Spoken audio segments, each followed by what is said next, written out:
അധ്യായം 7. സഹോദരന്മാരെ, ന്യായപ്രമാണം അറിയുന്നവരോടല്ലോ ഞാൻ സംസാരിക്കുന്നത്. മനുഷ്യൻ ജീവനോടിരിക്കും കാലത്തൊക്കെയും ന്യായപ്രമാണത്തിന് അവൻ്റെ മേൽ അധികാരമുണ്ടെന്ന് നിങ്ങൾ അറിയുന്നില്ലയോ? ഭർത്താവുള്ള സ്ത്രീ ജീവിച്ചിരിക്കുന്ന ഭർത്താവിനോട് ന്യായപ്രമാണത്താൽ ബന്ധിക്കപ്പെട്ടിരിക്കുന്നു. ഭർത്താവ് മരിച്ചാൽ അവൾ ഭർതൃന്യായപ്രമാണത്തിൽ നിന്ന് ഒഴിവുള്ളവളായി. ഭർത്താവ് ജീവിച്ചിരിക്കുമ്പോൾ അവൾ വേറെ പുരുഷനായാൽ വ്യഭിചാരിണി എന്ന് പേര് വരും. ഭർത്താവ് മരിച്ചുവെങ്കിലോ അവൾ വേറെ പുരുഷനായാൽ വ്യഭിചാരിണി എന്ന് വരാതവണ്ണം ന്യായപ്രമാണത്തിൽ നിന്ന് സ്വതന്ത്രയാകും. അതുകൊണ്ട് സഹോദരന്മാരെ, ദൈവത്തിന് ഫലം കായ്ക്കുമാറ് മരിച്ചിട്ട് ഉയർത്തെഴുന്നേറ്റവനായ വേറൊരുവനാകേണ്ടതിന് നിങ്ങളും ക്രിസ്തുവിൻ്റെ ശരീരം മുഖാന്തരം ന്യായപ്രമാണ സംബന്ധമായി മരിച്ചിരിക്കുന്നു. നാം ജഡത്തിലായിരുന്നപ്പോൾ ന്യായപ്രമാണത്താൽ ഉളവായ പാപരാഗങ്ങൾ മരണത്തിന് ഫലം കായ്ക്കത്തക്കവണ്ണം നമ്മുടെ അവയവങ്ങളിൽ വ്യാപരിച്ചു പോന്നു. ഇപ്പോഴോ നമ്മെ പിടിച്ചടക്കിയിരുന്ന ന്യായപ്രമാണം സംബന്ധിച്ച് മരിച്ചിരിക്കൊണ്ട് അക്ഷരത്തിൻ്റെ പഴക്കത്തിലല്ല, ആത്മാവിൻ്റെ പുതുക്കത്തിൽ തന്നെ സേവിക്കേണ്ടതിന് നാം ന്യായപ്രമാണത്തിൽ നിന്ന് ഒഴിവുള്ളവരായിരിക്കുന്നു. ആകയാൽ നാം എന്തു പറയേണ്ടു? ന്യായപ്രമാണം പാപമെന്നോ? ഒരു നാളുമല്ല. എങ്കിലും ന്യായപ്രമാണത്താലല്ലാതെ ഞാൻ പാപത്തെ അറിഞ്ഞില്ല.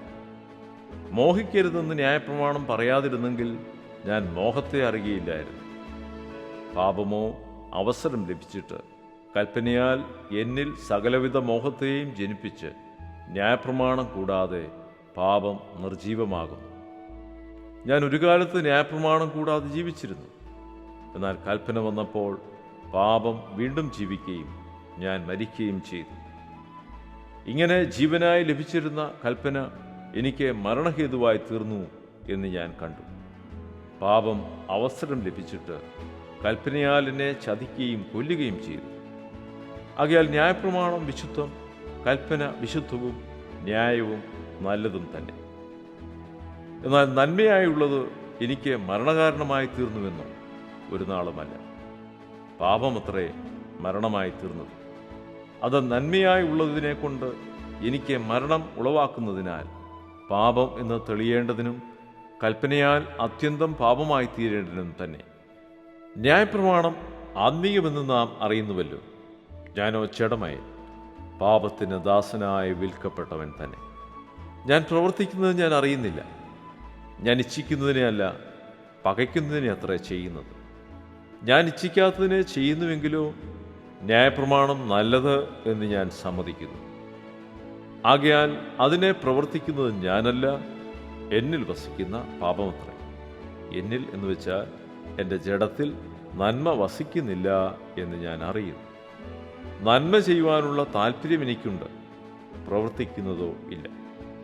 ഞാൻ ചെയ്യുവാൻ ഇച്ഛിക്കുന്ന നന്മ ചെയ്യുന്നില്ലല്ലോ, ഇച്ഛിക്കാത്ത തിന്മയത്രേ പ്രവർത്തിക്കുന്നത്. ഞാൻ ഇച്ഛിക്കാത്തതിനെ ചെയ്യുന്നുവെങ്കിലോ അതിനെ പ്രവർത്തിക്കുന്നത് ഞാനല്ല, എന്നിൽ വസിക്കുന്ന പാപമത്രേ. അങ്ങനെ നന്മ ചെയ്യുവാൻ ഇച്ഛിക്കുന്ന ഞാൻ തിന്മ എൻ്റെ പക്കൽ ഉണ്ട് എന്നൊരു പ്രമാണം കാണുന്നു. ഉള്ളം കൊണ്ട് ഞാൻ ദൈവത്തിൻ്റെ ന്യായപ്രമാണത്തിൽ രസിക്കുന്നു. എങ്കിലും എൻ്റെ ബുദ്ധിയുടെ പ്രമാണത്തോട് പോരാടുന്ന വേറൊരു പ്രമാണം ഞാൻ എൻ്റെ അവയവങ്ങളിൽ കാണുന്നു. അതെൻ്റെ അവയവങ്ങളിലുള്ള പാപപ്രമാണത്തിന് എന്നെ ബദ്ധനാക്കി കളയും. അയ്യോ, ഞാൻ അരിഷ്ട മനുഷ്യൻ! ഈ മരണത്തിന് അധീനമായ ശരീരത്തിൽ നിന്ന് എന്നെ ആര് വിടുവിക്കും? നമ്മുടെ കർത്താവായ യേശുക്രിസ്തു മുഖാന്തരം ഞാൻ ദൈവത്തിന് സ്തോത്രം ചെയ്യും.